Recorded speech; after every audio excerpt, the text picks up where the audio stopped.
अगं मी तर सगळ्यांना सांगत फिरते, मला एकदम परीसारखी दिराने भेटली. तुझ्या चेहऱ्यावरचं हसू पाहून ना माझा दिवस खूप छान जातो.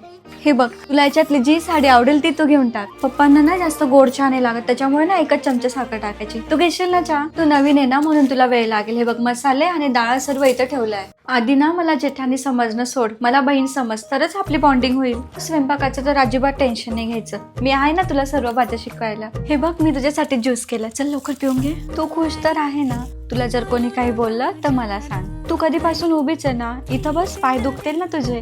आपल्या आईने सांगितलंय न खाता कोणत्याच कामाला सुरुवात करायची नाही. चल आधी खाऊन घे, मग कामाला सुरुवात कर. झाली आंघोळ? आधी ते केस सुकव, नाही तर सर्दी होऊन जाईल. केसांची केअर घ्यायची ग, स्त्रीचं सौंदर्य हे तिच्या केसांमुळे अजून शोभून दिसतं. तुला एक सांगू, घराला घरपण हे नेहमी घरातल्या प्रेमळ वातावरणामुळेच असतं. त्यामुळे ना नेहमी पॉझिटिव्ह राहायचं. मी सारी जिंदगी माझी तुला